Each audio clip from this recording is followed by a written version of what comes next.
तो किसी भी इक्वेशन का ऑर्डर ऑफ इक्वेशन निकालने के लिए ऑर्डर ऑफ रिएक्शन अगर हमें पता करना है तो उसके पहले बच्चों हमें पता करना पड़ेगा what is the law of mass action. Yes मेरे प्यारे बच्चों, आज हम पढ़ने वाले हैं लॉज ऑफ मास एक्शन। तो इसको दिया किसने था पहले जान लेते हैं, साइंटिस्ट के नेम। तो जैसे तो आपको दिख रहा है, टू साइंटिस्ट थे, कैटो Gulberg and Peter van.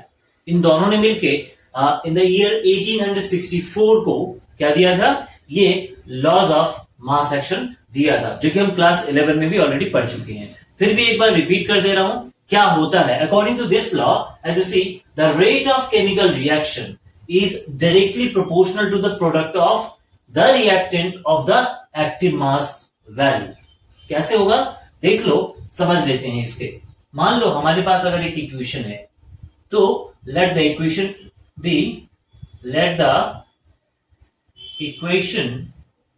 B, मान लेते हैं कि a plus B give rise C plus D.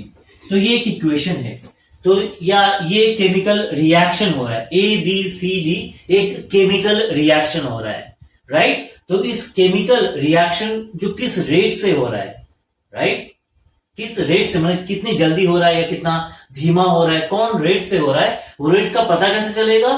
तो वही बताता है ये लॉ, ये बताता है कि जो रेट होगा वो क्या होगा, इनके जो क्या रिएक्टेंट है, रिएक्टेंट के प्रोडक्ट, रिएक्टेंट का प्रोडक्ट निकालेंगे। किसका प्रोडक्ट, रिएक्टेंट के एक्टिव मास के प्रोडक्ट निकालेंगे। तो देख लेते हैं, अगर ए बी एक्टिव इसका पहले रिएक्टेंट है तो हम क्या निकालेंगे, इसका एक्टिव मास पता कर लेते हैं। जानते हो आप एक्टिव मास कैसे होता है।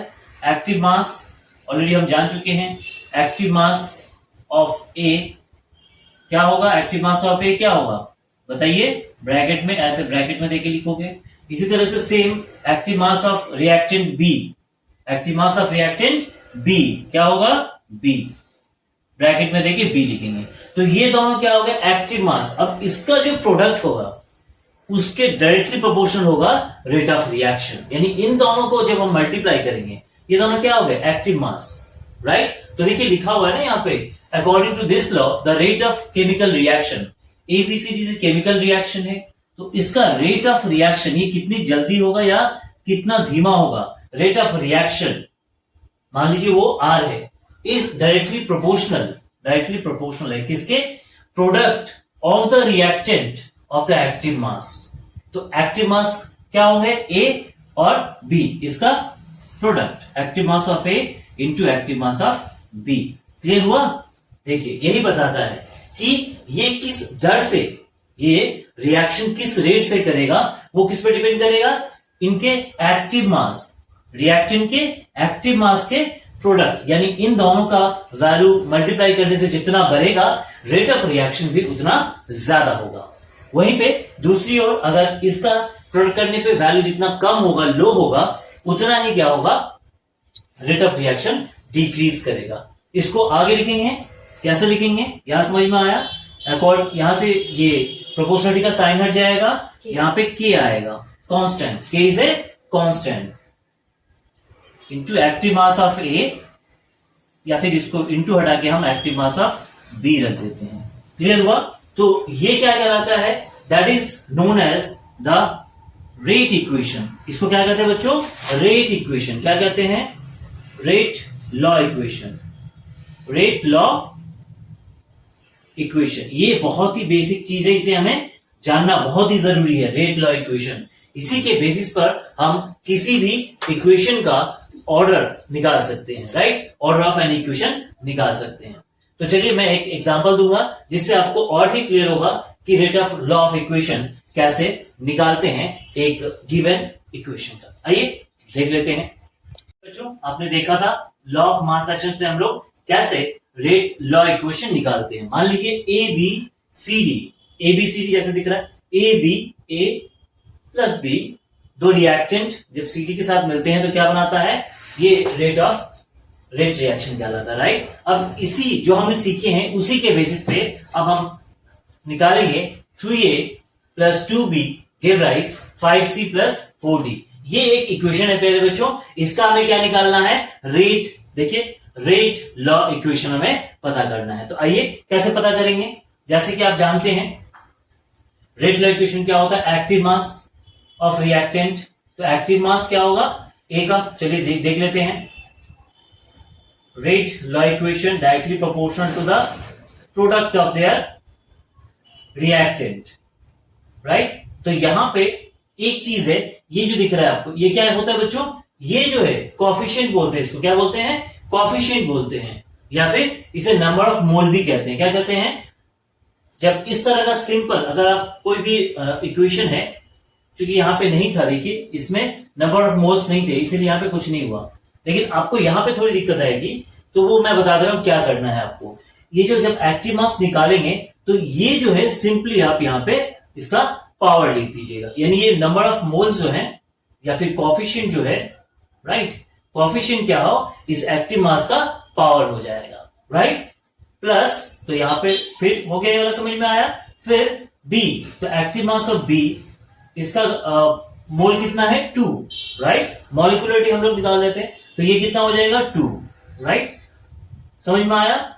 जस्ट हमें क्या करना है, जो रिएक्टेंट है, राइट, रिएक्टेंट की जो नंबर ऑफ मोल्स हैं या कोएफिशिएंट है, उसको हम क्या लिख देंगे, पावर में। एक्टिव मास में वो क्या हो जाएगा, पावर में हो जाएगा। मतलब सिंपल सी बात है कि जब रिएक्शन रहेगा तो number of mole active mass में क्या हो जाएगा, उसका पावर हो जाएगा। क्लियर है। चलिए, तो ये कर दिया हमने। देखिए यहां पे एक्टिव मास ऑफ ए का एक्टिव मास क्या होगा, एक्टिव मास ऑफ ए क्या होगा, ऐसे देंगे ब्रैकेट में, right.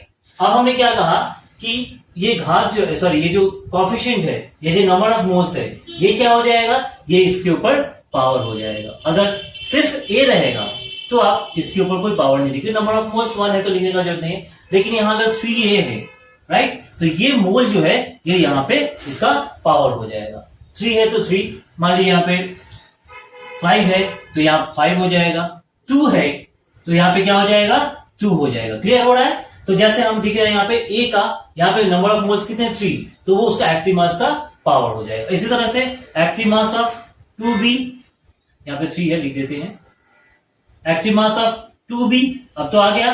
Active mass of 2b क्या होगा, ब्रैकेट में b, और ये जो नंबर ऑफ मोल्स है इसके ऊपर पावर चला जाएगा, राइट। तो देखिए ये हो गया, राइट। तो अकॉर्डिंग टू, ये तो हम लिख दिए, और this is the according to the law of mass action, जो अभी हमने सीखा है, जाना है कि इसके प्रोडक्ट होते हैं। अब आगे प्रोपोर्शनल का साइन हट जाएगा, रेट ऑफ कांस्टेंट आ जाएगा, फिर आ गया a to the power 3, b to the power 2. So that is the rate equation, that is the rate law equation of the given reaction. I hope आपको ये समझ में आएगा। चलिए एक एग्जांपल देता हूं जिससे और भी आप समझ में। तो देखिए ये जैसे कि आपको दिख रहा है बोर्ड पे, 2 एग्जांपल्स मैंने दिया है। एक है 2NO2 plus O2 give rise to NO2, and the second one is as CH4 plus 2H2O give rise CO2 plus 2H2O। यानी ये 2 इक्वेशन है, इन दोनों इक्वेशन से क्या निकालना है बच्चों हम लोग को, हमको निकालना है find the rate law expression या इक्वेशन। तो हम जानते हैं कैसे निकालना, हम सीख गए हैं। तो चलिए स्टार्ट करते हैं। पहले मान लीजिए रेट ऑफ रिएक्शन अगर R है, is directly proportional to the active mass of reactant. तो यहां पे NO है एक्टिव मास, तो एक्टिव मास ऑफ NO, ये देखिए नंबर ऑफ मोल्स 2 है तो यहां पे 2 हो जाएगा। Clear. Into O2, active mass of O2, यहां पे क्या है बच्चों, यहां पे क्या है, 1 है, क्या है, 1 है। आप नहीं भी लिख सकते चलेगा, राइट। तो यहां पे 2 हो गया, यहां पे 1 हो गया। आगे R, ये प्रोपोर्शनल का साइन हटाएंगे तो कांस्टेंट आ जाएगा, जो अब तो आ चुका है, हम लोग जान चुके हैं, NO2, और ये हो जाएगा O2, राइट। क्लियर हो गया। तो ये हो गया इसका rate law expression, rate law expression of 2NO2 plus O2, right. Note कर लीजिए, और आप सेकेंड वाला करके हमें बताइए कि आप कैसे इसको करिए। हो गया आप लोगों का। चलिए मैच कर लीजिए आंसर का, गुड। तो CH4 तो रेट लॉ क्या होगा, रेट लॉ क्या आएगा, इसका active mass of C H right, इसके ऊपर 0 है, लिखने का कोई जरूरत नहीं है, into active mass of O2 यानी O2, यहाँ पे नंबर ऑफ मोल्स यहाँ पे 2 है, तो ये हो जाएगा रेट लॉ कांस्टेंट, यहाँ पे कांस्टेंट हट जाएगा CH4 और यहाँ पे O2, that is the rate law constant of the given equation number 2। तो आई होप आपको समझ में आ रहा है। चलिए और एक देखे मैं इसको रेट लॉ एक्सप्रेशन को अब खत्म करूंगा, देख लेते हैं नेक्स्ट वन क्या है। तो देखिए ये है हमारा नेक्स्ट थर्ड वन, जिससे आप इसको आप बता सकते हैं। तो कितने बच्चे इसको कर सकते हैं, खुद वीडियो को पॉज करिए और पॉज करके उसको प्रैक्टिस करिए, राइट। चलिए मैं इसका आंसर बता देता हूं, आपको आ ही चुका है।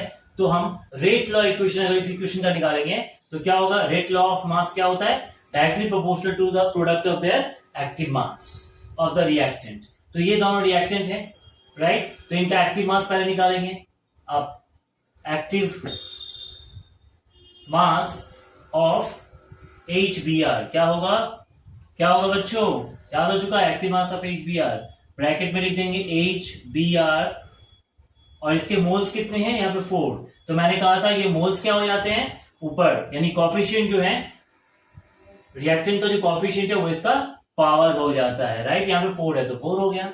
Same way active mass of दूसरा reactant O2 equals to, bracket में O2 लिखेंगे और चूंकि इसका कोई मोल्स नहीं है तो यहाँ पे हम 0 लिखेंगे। तो ये हो गया हमारा एक्टिव मास, राइट, रिएक्टेंट के एक्टिव मास हो गए। अब according to the law of mass action क्या कहता है, the rate of reaction is directly proportional to the product of their active masses. तो एक्टिव मास हो गया रिएक्टेंट का HBr is to the power 4 into O2 to the power 0, that will be, ये proportional का sign हट जाएगा, rate constant आ जाएगा K, जिसका वैल्यू फिक्स होता है HBr टू द पावर 4 और O2। तो ये हो गया हमारा रेट लॉ इक्वेशन या रेट लॉ कांस्टेंट। तो आई होप आपको ये वाला टॉपिक समझ में आया हो।